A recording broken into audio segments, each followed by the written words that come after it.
Peter Gunn, how you doing, man? Good. How are you doing, Rich? I'm doing all right. I appreciate you taking the time today to come on and share your story with the audience. Well, I I think, really appreciate it you let me be on your show. yeah, no, it's an honor. It's an honor, and definitely appreciate your service as a veteran as well. So Thank you let for me, your support. yeah, absolutely. Let me go ahead and give a brief description for the audience here, so they can get a feel for who you are and some of the stuff that you've done over the years. You are a United States Air Force veteran with 20 plus years served with distinction, later speaking openly about overcoming military trauma and PTSD.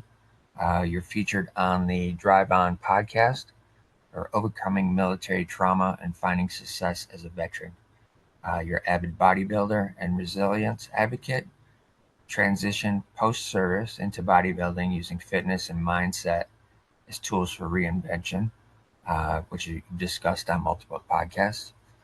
You're a poet, author, lyrical storyteller, creator of epic poetic works including The Amazons, The Karupi's Curse, reviving mythic female-led narratives through lyrical poetry. And you're also a guitarist for the band The Angelics. Yes.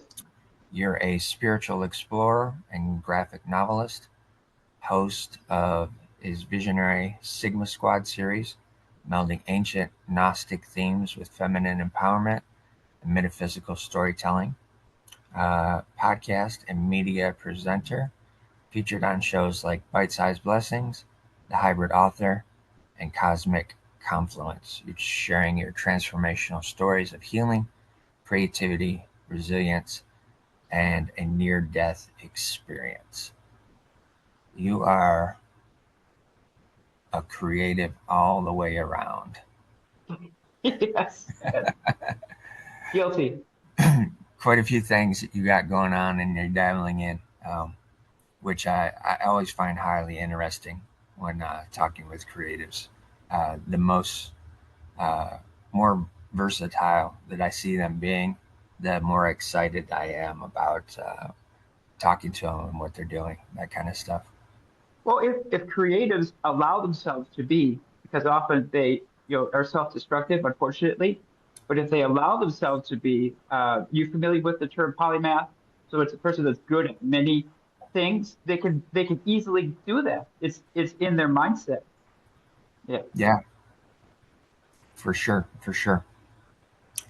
So I always start off with my only unscripted question, or scripted question rather, and that is, where were you born, and what was life like as a kid for Peter?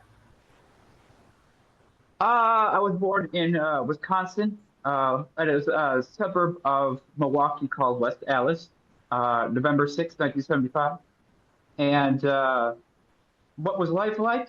Well, I can't complain about my life. I mean, I lived in the suburbs for the most part, and except for the NDE, I had a normal childhood growing up. But things did change after my NDE as a child. And but I can honestly say I had a blessed childhood. A lot of people had it a lot worse than I did. Okay, okay. How was elementary school for you? Was it a scenario where you were one of the kids that was fully engaged, or did your creative mind have you kind of shy and off to the side? I always tested well in IQ tests, so I have an idea of what mine is at, and I know I'm capable. It's just that my imagination gets the best of me. So I'll be daydreaming, especially a lot as a kid. I'll be daydreaming a lot and not even paying attention to the teacher. Yeah. Right on, right on. Did that ever get you into trouble with the teachers, Oh or yeah, all the time. All because I wasn't paying attention. Wasn't paying attention. Yeah.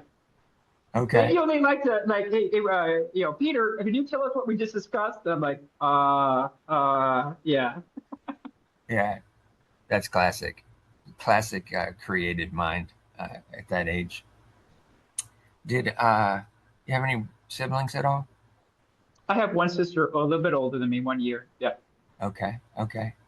And how was it growing up with her and having her just ahead of you in school?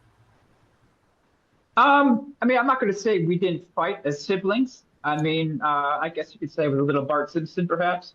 Okay. But I mean, we've grown to be best friends, and I love my sister, and I know she loves me, and we talk all the time, at least once a week. Yeah. Nice, nice. How about parents? What type of work did your parents do while you were a kid? Well, for the most part, my mother was a stay-at-home mom. Okay. Um, but she had odd jobs now and then to try to bring in extra money. She was a very strong woman. You know, I often compare her to the character of Sarah Connor in The Terminator because she would come to blows with you if she felt, and she was that confrontive. She really was. Yeah, very Okay. strong woman. How about dad? Dad was somewhat the opposite, very gentle. You had to go out of your way to piss him off. Yeah, and he would give his right arm if you needed. Yeah, Nice. Did your dad work in any kind of creative field at all? he was a trucker, over Trucker. the road Okay. trucker. Yeah, All yeah. right. And so I had an uncle that did that as well. So I understand what that lifestyle is like. Uh was it a bit disappointing for you not seeing him as often, maybe, around the house during the weeks? I think are quick to blame a parent's absence for something that they see wrong with the child. Children are very adaptive. And I've Yeah, seen that in military children where they're constantly moved from place to place to place to place. But in retrospect, in hindsight, when you look back at that child, he's more developed than other children that stayed the same place. That right, right. children has had the opportunity to grow more. And I think putting children through things like that, whether the parents gone and come back and forth, it's not necessarily a bad thing. I don't look at it as a bad thing. I love my father dearly. You know, he passed away in 2017. I miss him every day. But I mean, he was a good man and he was there enough to teach me what I need to be a good man. Yeah. Right on. Yeah, and I wasn't going in that direction just to um, criticize or anything like that. I was just getting trying to get a feel for how that may have affected your mindset at that point in time. Hmm. Not seeing him maybe as often throughout the week because I know my uncle when he was driving the truck, he would be gone all week on the road delivering. He Hmm. worked for Tom's Potato Chips, so he delivered all week long, and then he was home on the weekends. So my cousins would, have him all weekend. And then Monday would come, he'd be back on the road delivering. So, um, being in school in elementary is that daydreamer. Were you also uh, being creative with your hands in terms of drawing things or making things or any of that type of stuff? Oh yeah, all the time. All the time I was drawing or daydreaming and thinking up new ways to do things. Very curious mind. I remember as a child, I wanted to see how the thermostat on the wall works, so I actually took it apart. And then my father saw me with the different pieces on the table in horror, like, "Oh my gosh, what did you do?" Right. That's classic. Yeah, definitely a inquisitive mind you had Yeah, at that point. Um, you mentioned a near-death experience in childhood. At what age did that occur for you? I was about 7. About Yeah, 7. yeah, And do you mind sharing what that experience was? yeah. So first off, as a caveat, let me say my parents were good parents, okay? Because Sure. this was the early '80s, Yeah. and it was normal to leave the kids to their own thing, their own Yes. desires, and the parents go do their thing. You know, Yes. latchkey kids were normal. Yep. Um, it was a particularly hot summer, and I was getting some chores to do. Okay, and I remember, as a child, you don't understand the signs of heat stroke coming on. Okay, I remember feeling very tired. So what do you do when you're tired? You lay down, but I had laid down in the sun, and my body continued to cook. And then Oh, then my body continued, then went into shock, and then I remember floating up out of my body and seeing what people call refer to as a light body. So you look like yourself. But I want to always say it's like reverse of a black and white picture. You're yeah. made out of light. Okay. And then I remember traveling upwards, okay, and that whole in the tunnel everyone describes, and there's a bright light at the end of it. Once I got to the end, there was what I believe to be an angel there that showed me a past my past life, like it flashed before my eyes, sort of like on a television screen. Yeah. Being so young, it went fast. There Right. wasn't much to show, but at the same time, it seemed like time didn't pass the same way. It almost seemed instantaneous, like bam, it's done. Yeah. You know what I mean? Time was different there.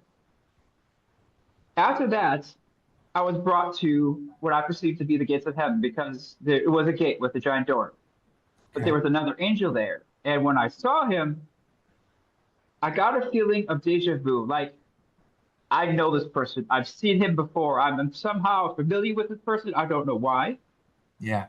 but he stopped it.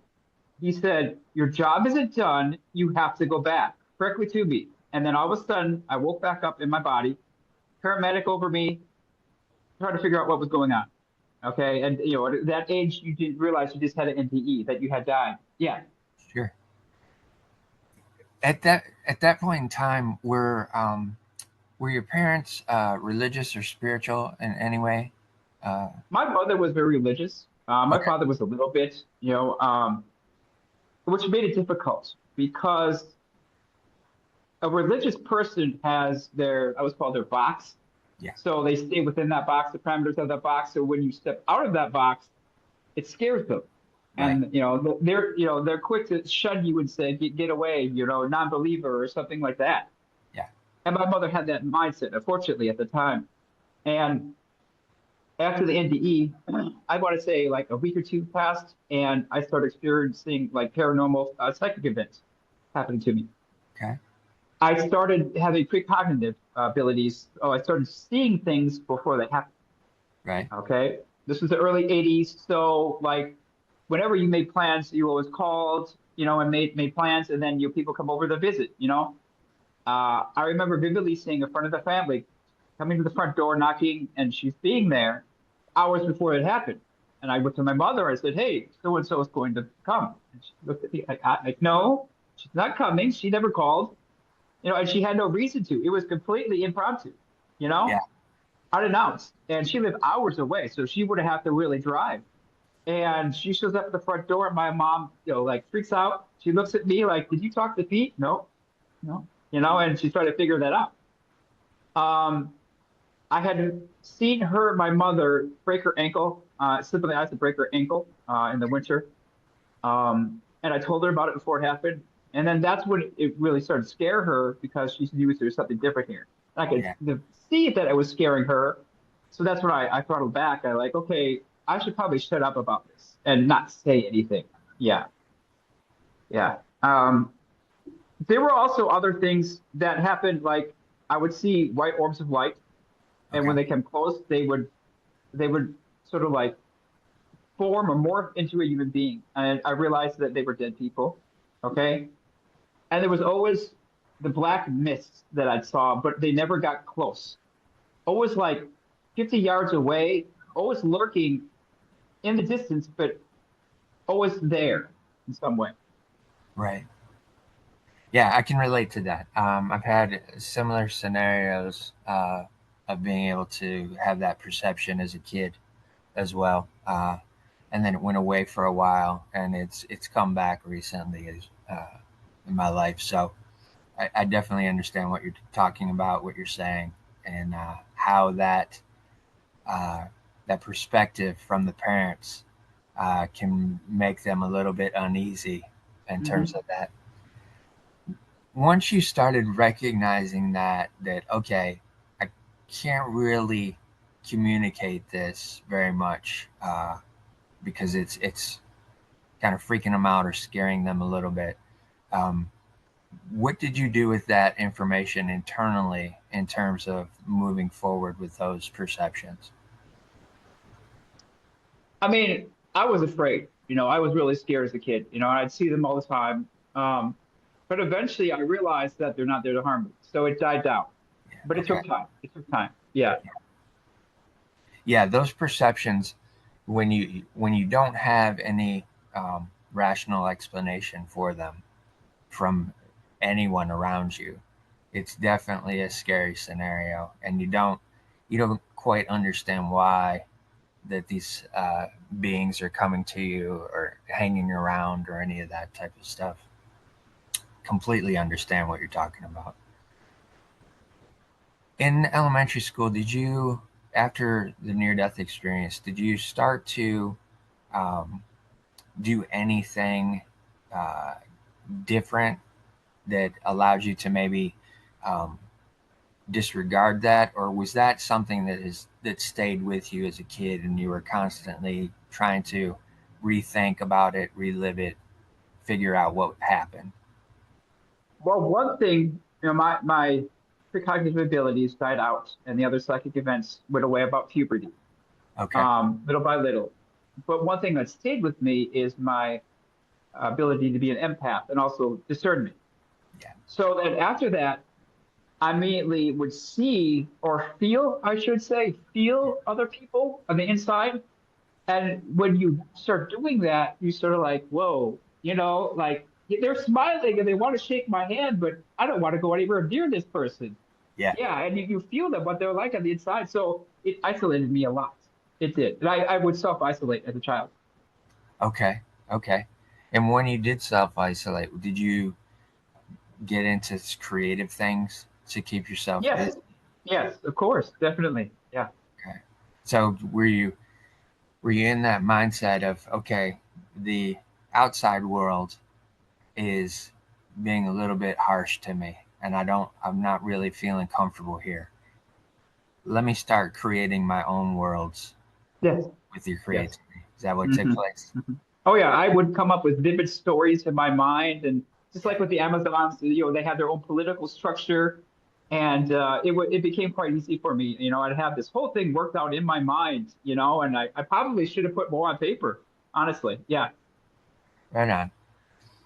How about athletics? Were there any athletics put in front of you, or were you interested as a kid? I mean, the option was always there, but I didn't see the need for it as a child. Now, I will say I did deal with obesity, childhood obesity, at about 12 years old. Okay. And I'm only 5'3". Okay, Yeah. All right. so but I was about 230 pounds at 5'3" at 12 years old. So I was quite big, and the doctor told me that I wouldn't live past 30 if I didn't do something about it.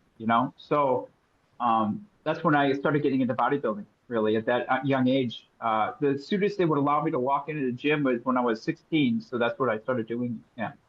Okay. And was some of that weight gain, was it a sense of eating to soothe and to comfort potentially for some of the stuff that you were feeling and experiencing? Not necessarily. I would say there was ignorance there. Um, Gotcha. Okay. I had to do a lot of investigations as to, or that, like what I should be eating. Uh huh. So you take the books that have no pictures and have the layered dots on them at the library, based in science fact, and start reading about them.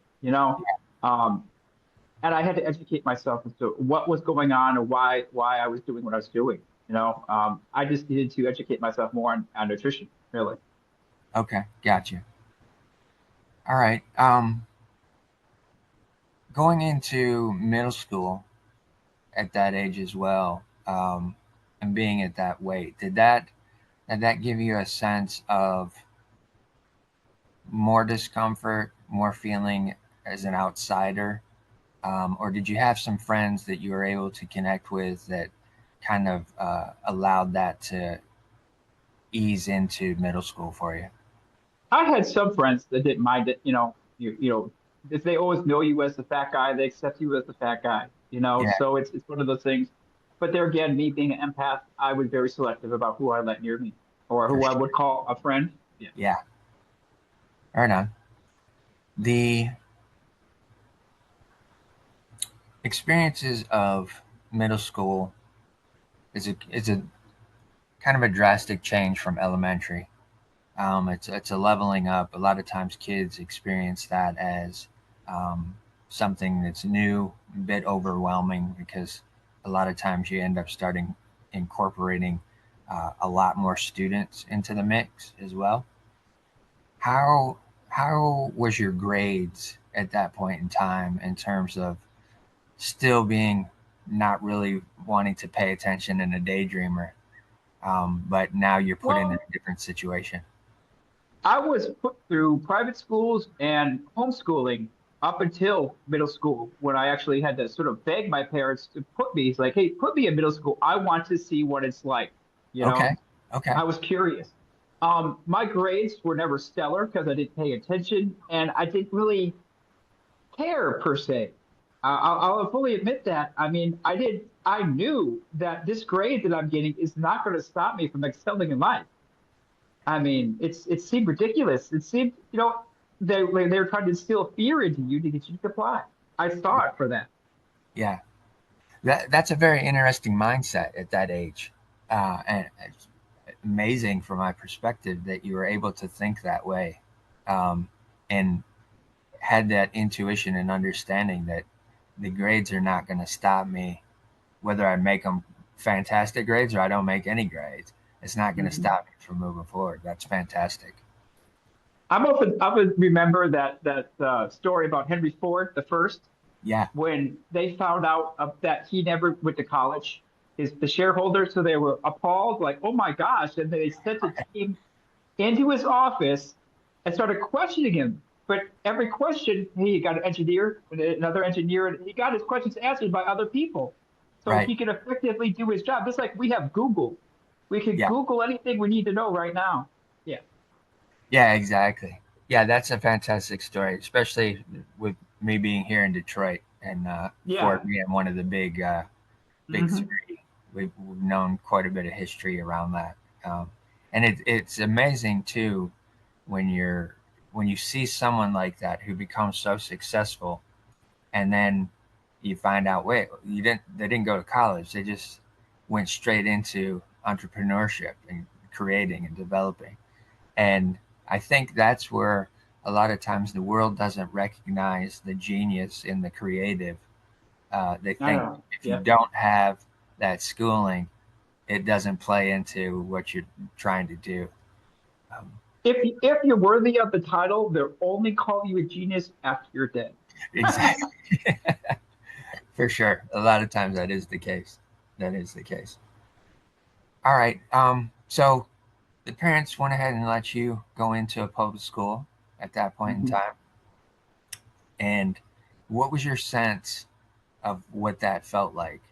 Was it surprising to you, or did you feel like, okay, this is where I think I should be versus the homeschooling and the private school scenario? In a way, I looked at it as sort of like I was going to a zoo and I observed.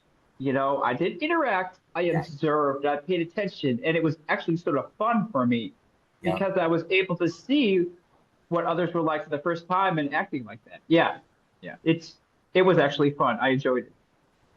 Okay. Cool. Yeah. That's one thing that I know for sure as an empath as well. I would prefer to just observe all the time Yes, yeah. because I find out so much information with observation, Mhm. um, that it allows me to navigate a little bit easier, um, through life. And that didn't come until later in life that I realized that I was an empath. I understood that I could sense things, but didn't quite have a name for it, a label for it, any of that stuff. So I completely can relate to that. After junior high, in this new environment, and you're about to step into high school, ninth grade, how was that shift, uh, in knowing that you've got to shift into a new realm as a high schooler? How is that playing on your mindset? Is it an anticipatory thing? Is it scary? Is there some apprehension or is there excitement? Well, because I'm sure you know this too, you feel other people's fear, so Yeah, you sort of like you can block it as much as you want, but you still feel it too. So First day, you feel fear. It's all around you, and you feel sadness. You feel all the emotions, and of everybody else. It sort of sucks because you're just like a sponge, Yeah, and it's difficult to shrug off. It's difficult to shrug off. So it took some adjustment. Yeah, yeah. got you. Did and you said at 12 you started looking into weights and stuff, but didn't really get into the gym area until about 16, which Mhm. that's roughly your sophomore, junior year? Sophomore. Yeah. Sophomore? Okay. Once you were able to tap into that and start doing some of those exercises and working with the weights and stuff, how did that affect your personal confidence level? Oh, it went up dramatically, especially when I lost the weight. Everyone was so shocked. Like I had an old aunt that I loved dearly, and I remember going over to her house for dinner once, and she hadn't seen me since I was way younger. So she saw me when I was fat now, and she just spoke her mind, said, "Oh my gosh, what the F happened to you? You look like shit." And, I'm like shocked that she said that, but like, okay, yeah, maybe I do need to do something about it, And then when she saw me again, and like, it felt nice, knowing that she could see me, that I'd taken off the weight, I'd done something about it. Yeah. Yeah, that's interesting perspective of how uh, our older aunts and uncles and grandparents, they have a different mindset in terms of No filter. exactly, that's where I was going. They have a different mindset about filters. Yeah. um, how is that also affecting your confidence around other students at that time as well? Well, they took notice. They saw that I had lost the weight. That they all complimented me and everything. So I mean, it helped a lot. The one thing, and I didn't realize it right away, but I realized it later that being a creative, why bodybuilding, I love it so much, and I still do it to this day, is because it's like you're molding a piece of clay. Your body is a piece of clay, except you don't see instant results. You have to wait months, years down the road, Yeah, but the shape and mold your body, like that it fills the creative soul. Yeah. yeah, it's definitely sculpting, and sculpting the human body is definitely something that is, especially somebody who can draw and create that way, even if they're working in clay as well. The understanding of being able to shape something that's in your mind Mhm. into a physical form is, it brings such enthusiasm, brings joy, because you're able to see that reality take shape. Yeah. Um, so it's definitely an advantage of being able to recognize those things. Did being in the gym, did that entice you to any other types of athletic type stuff, or was it just you were just focused on that sculpting part? It encouraged me to go into a couple of bodybuilding competitions to see Okay, how I place, to see how I do, just out of curiosity. sure. You know, um, the first one was just after high school, and it's just sort of a funny story. Um, there was a young lady there in the audience that was, of course, she was a little intoxicated, and she was, catcalling, I guess you could say, all the men up in there and Yeah, on stage. And she had gotten backstage with the guys and we're walking around in our underwear, of course. And she's putting her hands all over me. And I recognized her right away from high school. And like, I'm like, wait a minute, you don't recognize me, do you? I saw, and then I said something rather nasty to her, but it was almost like payback in a way. It was justification for all that work in the gym. Yeah, because it's funny how people that there's a lot of late bloomers. People that didn't bloom in high school usually bloom later in life, and the ones that bloom in high school don't wind up so well, in their 30s, 40s. Yeah. for sure. Yeah, that definitely is a scenario that plays out across society. Did when you had your eye on doing these competitions um, just after high school, if we look back at your senior year of high school, are you thinking of the potential of doing anything creative after high school, or are you thinking I'm going to go and do these bodybuilding competitions, and I think that's going to be my direction that I move in? Well, in my creativity, I also liked mechanical things and also improving mechanical things, making Okay. them bigger, making them better. So I went into mechanics and I started going into doing that. So I started out doing oil changes and stuff like that. Started to work my way up the ranks, and I rather enjoyed it. Yeah. Okay. And did you do that at all, like as a side job, as a sophomore, junior, or did that still come in? Not a job per se. I was always every weekend when my father was home, I was always in the garage working with him. We Okay. were both working together or doing something, some sort of project all the time. Yeah. Gotcha. Okay. So the weekends definitely was the time that you were able to connect with dad and get Yeah. that experience of being around him and some of his knowledge. Yeah, definitely. Okay. Okay. That's good. That's very good. Um, so then you didn't, there was no aspirations of going off to college at that point in time. No, I felt it was a waste of time. I Okay. really did. When people, I'm sure you know this, when people tell you, hey, you need to do this, or hey, this is important for the rest of your life, and you feel the emotion, you feel their fear, they're Yeah. coming at you with fear, Yeah. like, right away, okay, I'm going to do 180 and not do what they say because they're coming at me with fear, not out of goodness in their hearts. Yeah. Yeah, for sure. They try to put their um, parameters on you of what they think you should be doing versus what may be best for you in terms of things that they're not really paying attention to. Besides, I'd probably daydream my way through college too. Uh, that's great. Did you have grandparents at all that had any kind of creativity flowing through them? I didn't really know them that much. I met them when I was smaller. They died early, Okay, unfortunately. got you. So you didn't have a lot of interaction with them. No, no. Was there anybody else in the family that had that creative juices flowing?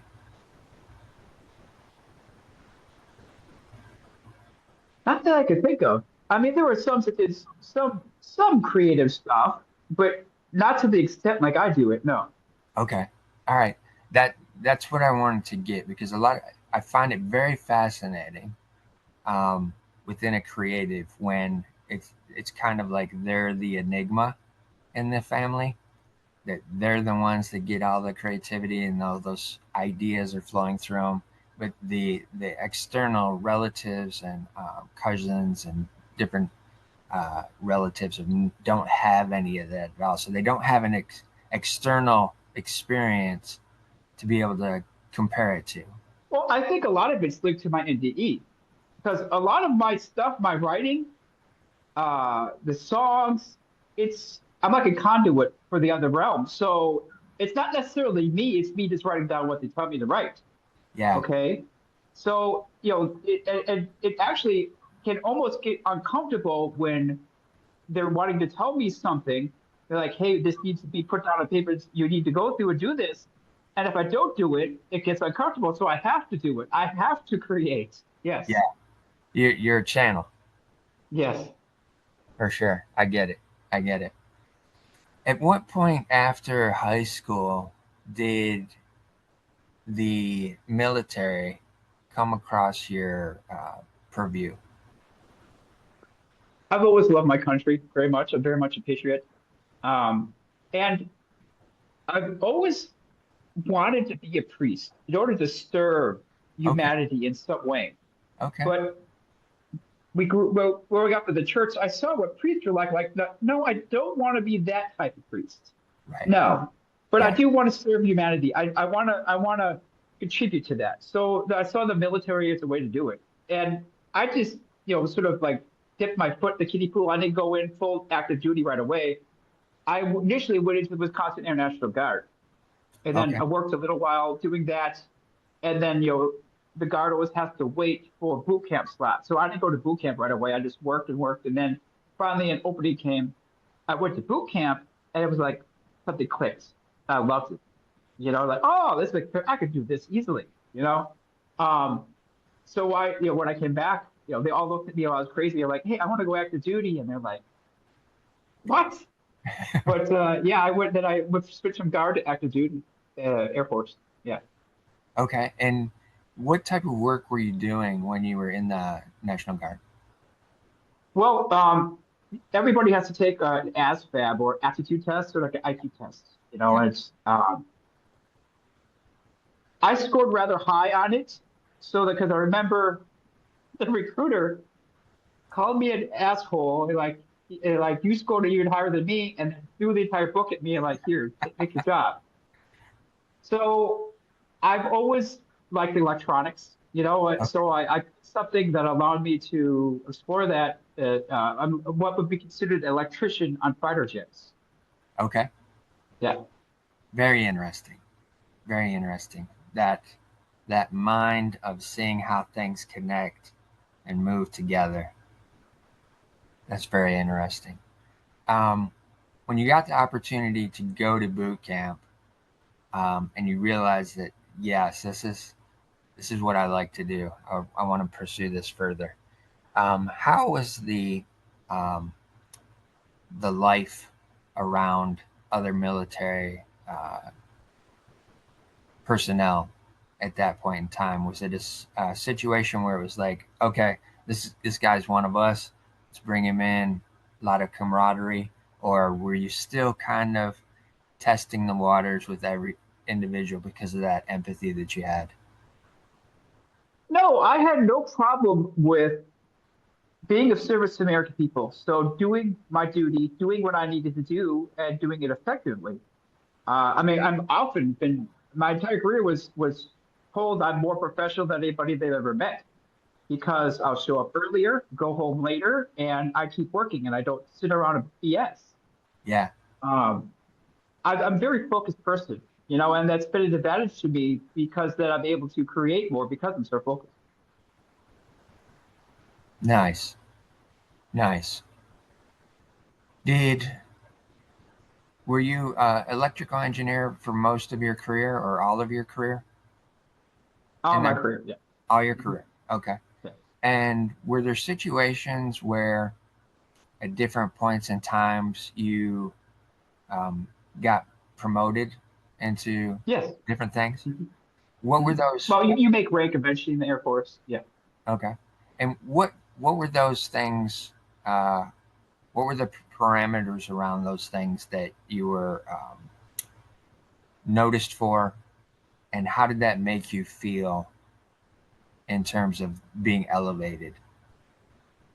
Well, I made there's certain people that they're allowed to get their stripes, their next stripe 6 months earlier. Like they call it like from E3 to E4 is a BTC below the zone. Yep. And I had gotten that, and I found that as justification for all my hard work. Granted though, they had a little fun at my expense, which you do in the military because I was out there on the flight line and um, my boss told me that, hey, the commander wants to talk to you. He's all pissed off at you about something you did on his jet. Of course, I freaked out, went over to his jet, and then he put the new rake on me. I'm like, oh my gosh. Nice. So they're just playing. Yes, yes. Hazing is part of military life and having fun. Yes. Yeah, that's fantastic. That's fantastic. Especially in those types of situations where it's you think you're about to get in trouble for something and Yeah. then it turns into an accolade. That's very cool. At any point in that structure of being in that environment, did you have to go into combat at all? Yes, I was trained into what is called as an air advisor, which is someone that can operate independently of any outside organizations and do what he needs to do, and then get Oh, in and get out. okay. Okay. Wow. I had to go attend training and specialized training, I should say, very specialized training, and I went to Afghanistan. Okay. Yeah. Okay. And within that training structure, could you just talk about that a little bit so we get a perspective of what that Well, entails? basically, they go through everything you need to know to operate by yourself. And that also means land navigation, hand-to-hand combat, arms training, local dialect and languages, et cetera, et cetera, et cetera. Yeah. The reason I wanted to get some of that information is because I'm one of the things that I'm seeing within your storyline is a mental acumen that is above most. And I'm seeing that as an asset that you have. And so I just wanted to give the audience some perspective on that in terms of what that entailed, especially being somebody who can be autonomous, just operate on their own, and being in these different situations. With doing that, after that training, did you have any instances where it was like, oh man, I don't know that I'm going to be able to get out of this? Were there any of those types of situations that popped up? In Afghanistan, I had an interpreter with me, and I basically walked the same path every day. I walked back and forth on it. And that day, there was a small incident that had kept me longer at the destination than I had wanted.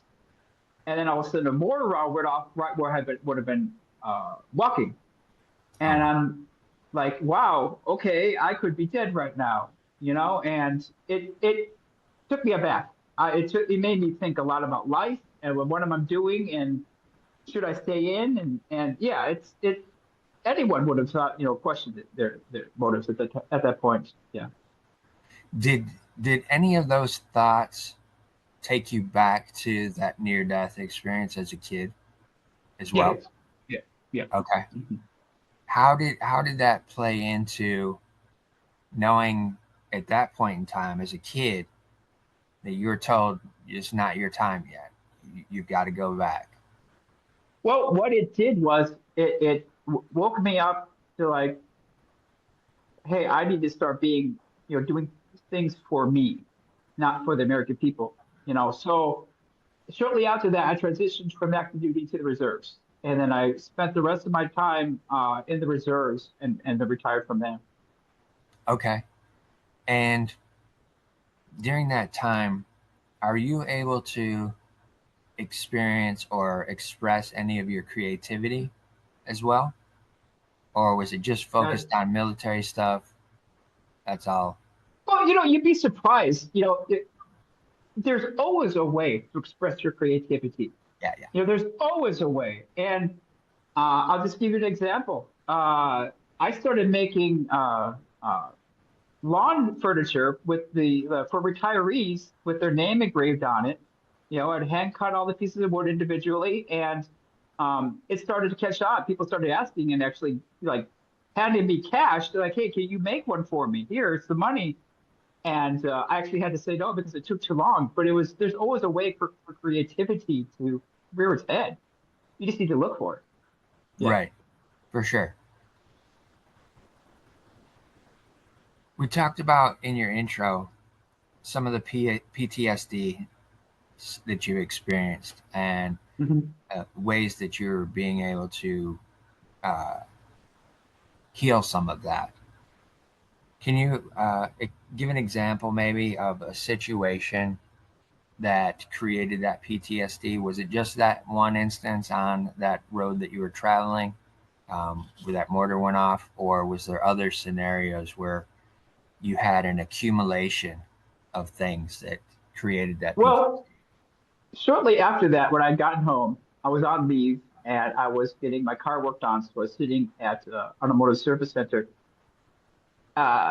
feeling perfectly fine, nothing wrong. And somebody that was also in the waiting area had an alarm inbound siren on his phone. Okay, like the Okay. military has for when there's incoming, and it went off, and it triggered something in me involuntarily, and all of a sudden my heart started racing. I started freaking out, Oh and I wow. had to go outside to collect myself. I had trouble breathing. Yeah. Interesting. Once you got in that space where you could take over what was happening for you, what were some of the things that you did in that moment to get your composure back and realize I'm not at war. I'm here on the homeland, and I'm just at a service department. Well, I think bodybuilding very much for this is focus. Yeah. I focus on the situation, focus on my body, on myself, and I was able to internally calm myself down. Okay. And has that been something that you've continued to implement across lifetime? Well, I started daily meditation, shortly after that to deal with it. Got you. Got you. Being back home and just being in the reserves, are you doing something that is in a creative field for a job when you're not having to go off to do your reserve duty? Well, like I said, there's always ways to be creative. Um, I was trading, I'm going to say overseas clients, okay, not non-American, as a contractor, and um, they're given very shoddy, shall we say, uniforms, clothing, accoutrements, things like that. They're bottom of the barrel, especially they're enlisted. And I noticed that they had I was like no patches on their uniforms. So I designed patches for them to put on and show a little pride in their, in themselves and what they're doing. Yeah. Interesting. Can you expound on that a little bit more? Like, what was the thought process? What was the process of getting those made? What was the process of presenting them to them? Well, I had to design them first of all. Okay. And I had several different drawings. I showed them, hey, which one do you like best? And I used it as a reward process. So we had to trade them. And once they got to a certain level, they get this patch. And then they get to the next level, they get another patch, and then so on and so forth. So Right. I used it as reinforcement for doing a good job and doing what they needed to do, And then the other, like, so we say, people around them that weren't in the same career field asked about them. Hey, can I have one? Like, no, that's only for us. You can't have one. Yeah. Yeah, yeah. So they liked that. They liked that. Oh, how'd you get that? I want it. And yeah. Yeah, it's one of the things that I've always noticed about the military experience that has fascinated me. It is how they come up with the patches, who creates the patches, how do they get the patches, all of that type of stuff. Because I'm always looking at that from the perspective of a design, right? Um, Seeing those things that have always played into military history that are creative in a, a field essentially that is you have to be creative in battle in ways to potentially overcome the enemy. Definitely. Yes. Yes. But the side of that whole scenario, the uniform, the design of the uniform, the patch design and creation, I don't think uh, that element of the military ever gets any light shown on it. It's So always people behind the scenes doing it. Yeah. yeah, so that's where I was wanting to see some more of that Mhm. come out from you. Were some of the design elements that you were coming up with, did they have uh, kind of hidden meaning or any Oh particular yeah. meanings that Yes. Yeah, I put symbolism in there. Yes, Per- for the job. Yes. Hmm. Expound on that a little bit. Well, because we're electricians, I use the ohm symbol or infinity symbol. I used the symbolism of lightning. There's also environmental that we have to deal with as well, the pressurization of the cockpit, the heating, the cooling. So I also used water symbols and things like that into the patches. Yeah. Yeah, those are the things that not everybody is able to pay attention to and recognize. The amount of symbolism that goes into the creative process um, that doesn't always get perceived, but it's there. It's just like it's layered and layered and layered Yes. with story up until the final piece, which tells its own story. Um, Well, the Illuminati are very good at yeah, it. for sure, for sure. As you're doing these things as a contractor, are you seeing that as something that you think you're going to do for quite a while, or are you looking at it like, okay, this is fine for me doing now, but I think at some point I'm going to transition out of this? Yeah, I wanted to transition out of it. Um, but it was putting a roof over the heads of my wife then and my kids. So I was okay with it. Yeah. Okay. At what point did in your career or storyline did you meet your wife, and what did that look like? Um, I'd rather not talk too much about it because we're Okay. we're separated. But I mean, I would say when I went to South Carolina, I was stationed at Shaw Air Force Base, South Carolina. Is where I met her, and then we sort of hit it off, and then we decided to try to get married and see if we could make it work. We just couldn't. Gotcha, gotcha. And you have two kids, did you say? Three kids. Three Three. kids. Okay. Yeah. Do you see um, any attributes of creativity within them? Yeah, my daughter very much so. She's drawing all the time. Yes. Okay, gotcha. And are you able to kind of keep tabs on that and guide and direct her with different things that you know Oh yeah. creatively? Yeah. Hmm. Okay, I've showed her all my work and all the drawings, and she's read the books. Yes. got you. All right. Um, at what point do you start creating these graphic novels and these storylines? Well, the Amazons came from an absence of the feminine in the epic poetry genre because I love, epic poetry, the Beowulf, the Odyssey, Dante's Inferno. And I hadn't really thought about it until I had a daughter because I wanted my daughter to read them too. But like, why would a young girl want to read these? It's all male dominated. Of course, a man's going to want to hear about Beowulf, but a woman might not care. So I'm like, why hasn't anybody written anything about it? So that's one of the reasons why I did it. Yeah. Okay. And based off of that, what was your mindset in terms of creating that world? Well, I knew that I needed to bring humanity into it, number one, but I needed a character that was almost like a superhero, someone a young girl could look up to, that could go toe to toe with Superman per se. Okay, that she could look up to and idolize. But also someone that was very flawed and had to deal with real human issues. I could add real human issues and scenarios into the book, and this so young women could see how they deal with them. Just like with Lynn's, when her mother was killed. Women often find themselves being pushed into the matriarch position, without even knowing about it. Suddenly, their mother dies. Right.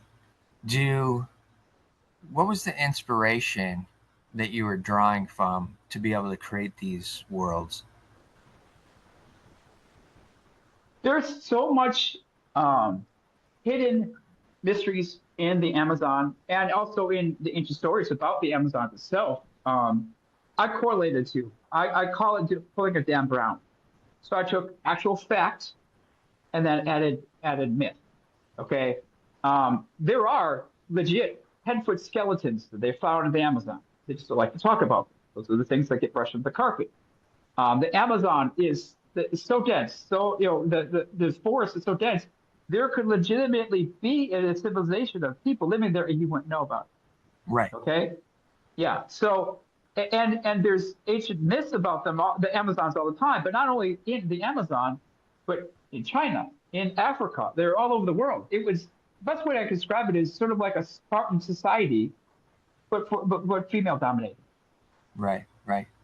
And with these graphic novels that you're creating, are you doing the writing of them and the illustration, or Well, one thing when you're going to set up and decide to become an entrepreneur is realize you can't do everything yourself. Okay. right? Um, when it comes down to it, I'm probably going to have had my hand on about 25% of the stories, like and the graphic novel. So I've done about 25% of the pictures myself, but I've had to hire out some help in order to help me finish it. Okay. And how did you find those other individuals? I use websites like Upwork.com, and it helps you connect and find people that are in your mindset. You'll create other creatives that will be willing to help you. You just gotta decide on payment and come to an agreement. All right. And with doing those types of things, um, the reason I'm about to ask this is because as creatives, there's always the scenario of how much do I charge? How much do I pay for different things and different projects? And what's the scope of the project? All of that type of stuff. What was the thing that allowed you to garner that information to be able to maneuver into those negotiations? Well, you talk to a person, you try to get in their mind right away. Of course, being an empath, I still get an impression of them, and I can tell the ones that just wanted money and that wouldn't deliver right away for the most part. So I said, no, thank you, and I passed on them and I kept, sometimes it took months, 6 months, 9 months before you have a job out there and before it gets filled and you'd be willing to wait. Right, right. Okay. Um, so there wasn't any kind of courses or anything like that that helped you out. It was just all intuitive All experience. intuitive. Yeah. Yeah. Okay. Did music come into play anytime throughout high school, after high school, into the military? That was another side of your creativity that allowed you to maneuver through. Well, I was always inspired by like the old 80s group Whitesnake. If you actually like read their lyrics, Yeah, which is just the same the song, it's actual poetry, yeah. and that's one thing that David Coverdale's songs inspired me to become a poet, and that's one of my big influences from him. Okay. And how about actually playing the instruments? I dabbled a little bit, but I never got serious into it till about 5 years ago when I started like, okay, I'm gonna start getting into it, and then I practiced every day basically. Okay. And once you started getting into it, did you feel that you wanted to get into a band, or did you feel you're just doing it for yourself?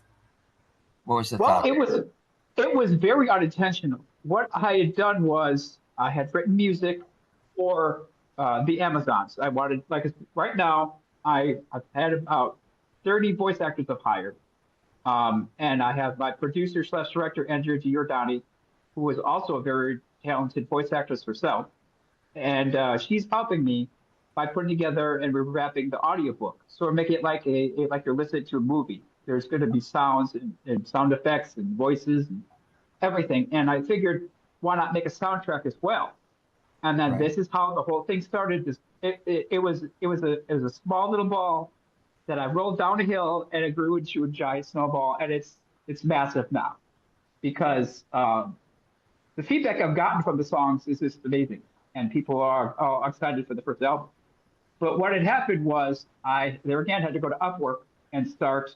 I mean, I found Andrea. She was on Upwork. We did a project together, And then I found the rest of the guys on Upwork as well. And then there were people I had to say, no, thank you. Or you could tell that it's just for the money and not delivering, and they saw my ability to put out song after song after song after song. Like it sort of comes easy to me. I hate to say it, but it does. And I also use, my poetry know-how as well to make the song flow better. And that, they asked me, hey, do you want to join us in a band and making an album? I'm like, okay, sure. So that's what we decided to do. Yeah. Okay. And did they come to you with a name in mind, or did you come up with the name of the I band? came up with a I came Came up. up with it. All right. So another aspect of bringing your creativity to the project. Um, Working through Upwork, and seeing that you have access to all these different musicians, producers, people that are working in the music industry, are you able to stay kind of localized, or are you also traveling to these different music hubs across the country to get this stuff created and produced? Well, locally, I'm going to, like, for my vocals or instrumentation, I'm going to local studios here just so I can increase the sound quality and get a good recording. Right. Okay, but the internet allows us to stay connected. I mean, after I'm done here, we're going to be on practicing for about 2 hours. Okay, on the internet via Zoom, the whole band. So it's one of those things where it's allowing us to stay connected. Right.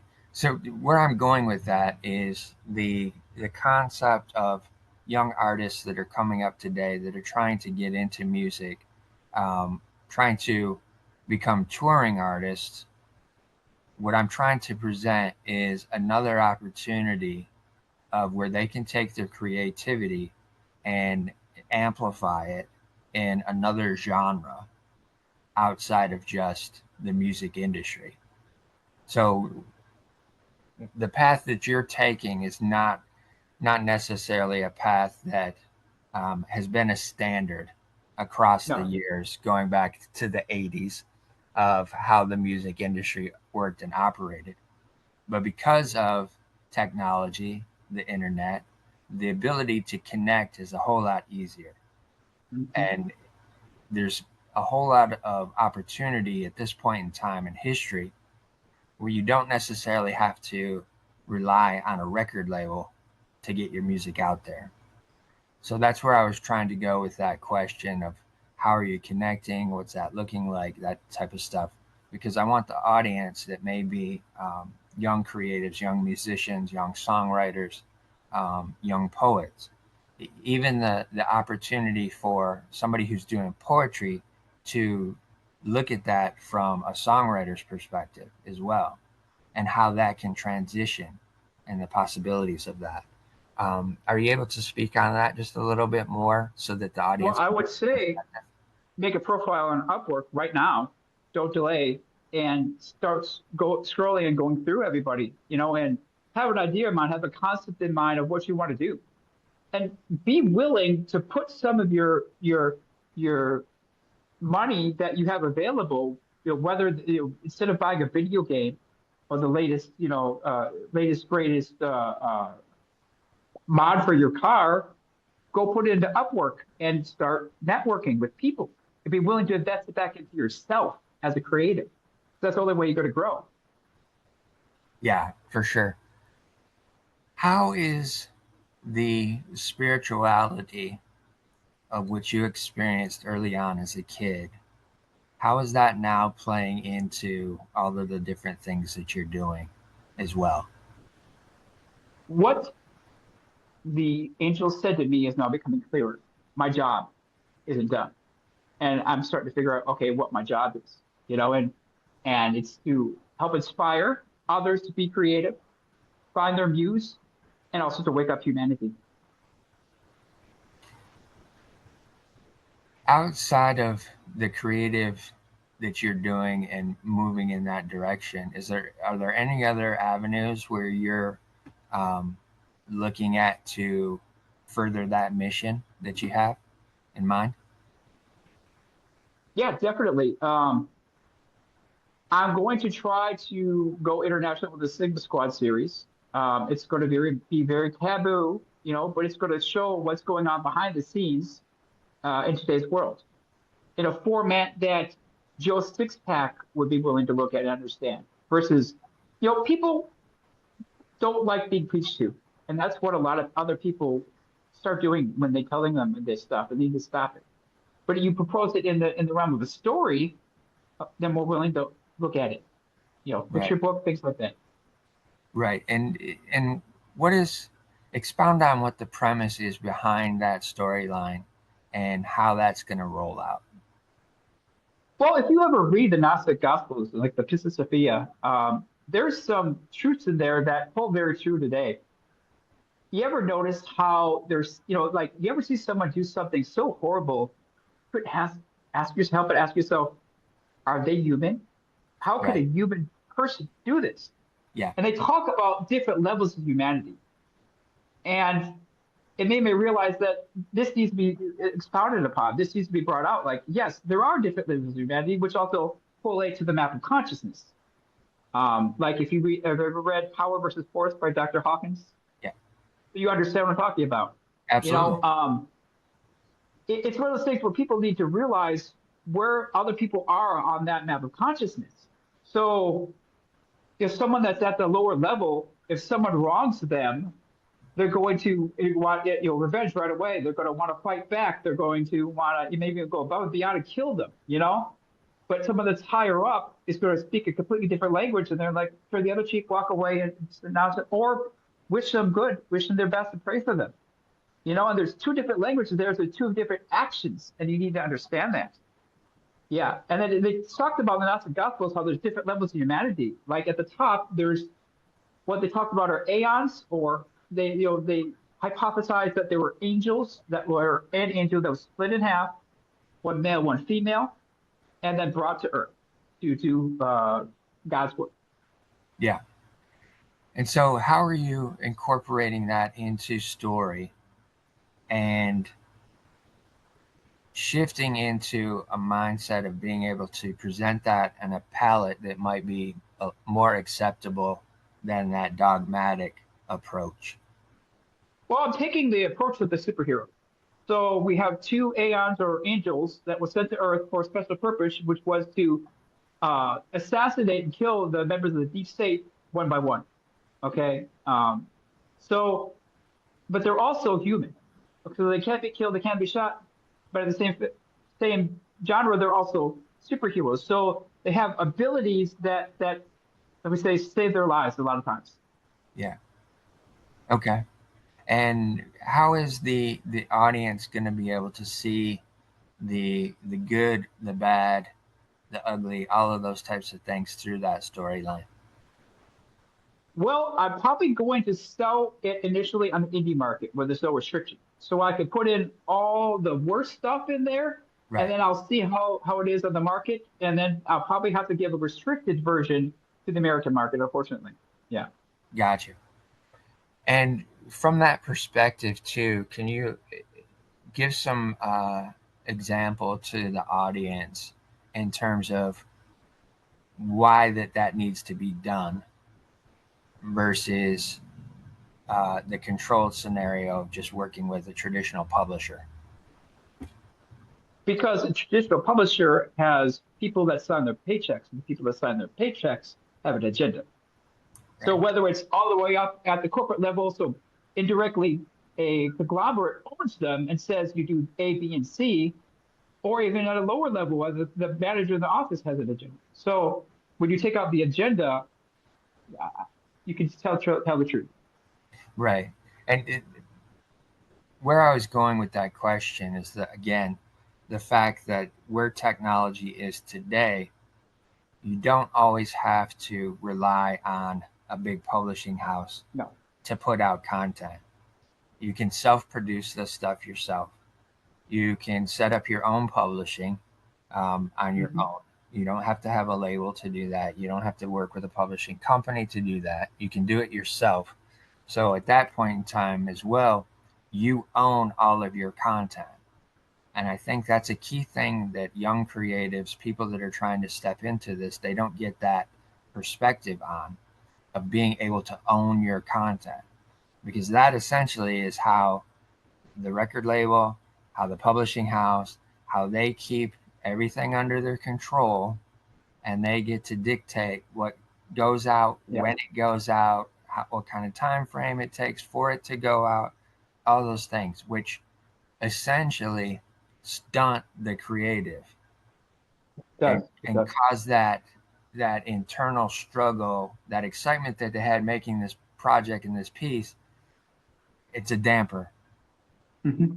So I just want the audience, that whoever is able to hear this, to understand that there are ways to be able to own all your content, to get it out to an audience, to produce it and have full control of when it goes out, how it goes out, and gives you the ability to be as real as you want to be. Yeah. With these things that you've got going on, do you have a long-term vision of what this is going to look like, or is it just kind of a short term, and then based off of what the feedback is, then it's going to go further?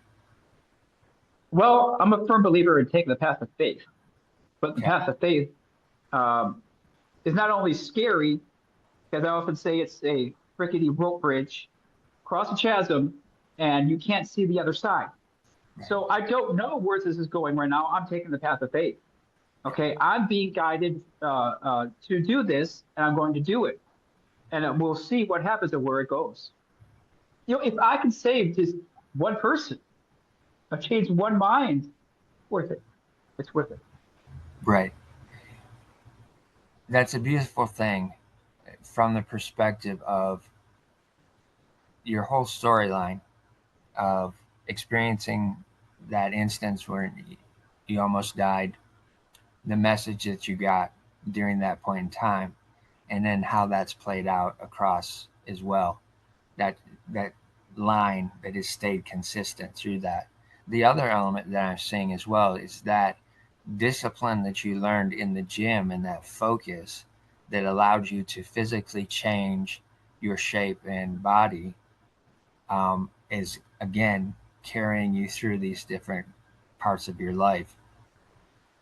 And those two components in and of themselves can build a foundation to give you the opportunity to be able to walk in that faith, right?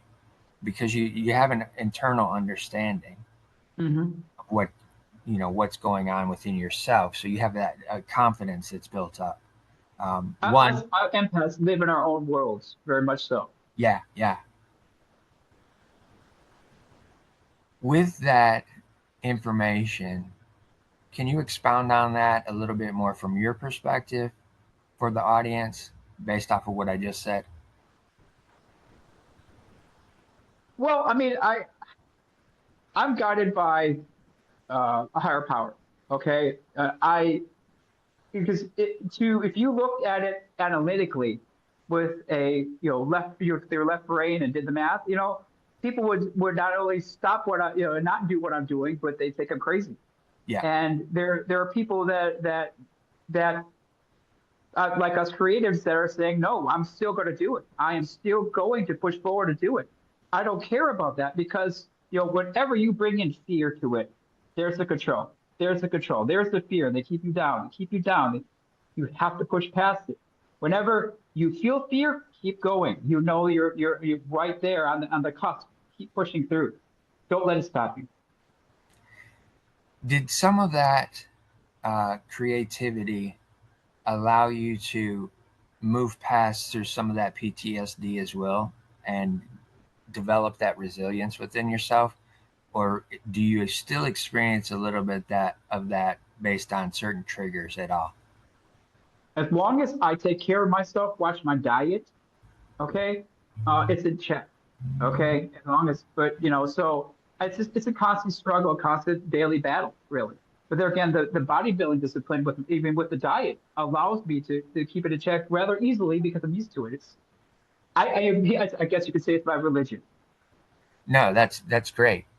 And again, wanting to get some information out there to people that might be listening, especially veterans, um, that there's an opportunity right now across culture of where there's many different things that are popping up, that are becoming forefront in healing practices to assist veterans. One of those is the creative process. Um, and the fact that you're living proof of that as well, right?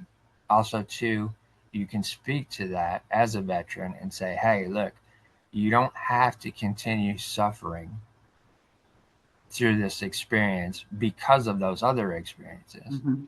There's different things that you can implement within your daily lifestyle to start creating change, to start allowing some of that to release out of you, to allow some of that to subside. So there's not so much pressure and anxiety Yep. built up around you. Um, of all the creative uh, modalities that you work in, is there any one specific thing that you feel might be of uh, more attainable uh, opportunity for a veteran that's out there that they might be able to try and tap into that can move them along that path of healing? I would say start creative writing, start looking at LLP because it takes more concentration than normal writing, even more so the fact where you can't concentrate on all the stuff that's going on in your head. That's the only thing you have to focus on in order to do it. And your mind will be calm for that time that you're doing it. So whether it's a half an hour a day, at least you're able to sit down, be calm. Right, right, exactly. I think that's fantastic information, and that can be a great place for us to kind of tail off here. Again, I want to thank you for your service, Peter. It's greatly Thank you for your appreciated. support. As a fellow American, um, you've done the thing that allows us to have the freedom that we do have, allows us to be the creatives that we are, and experience and express that. One of the things that I always like to end an episode on is just a final statement to the creatives out there and anyone else listening. And it is always listen to your heart, but be kind to your mind. Yes.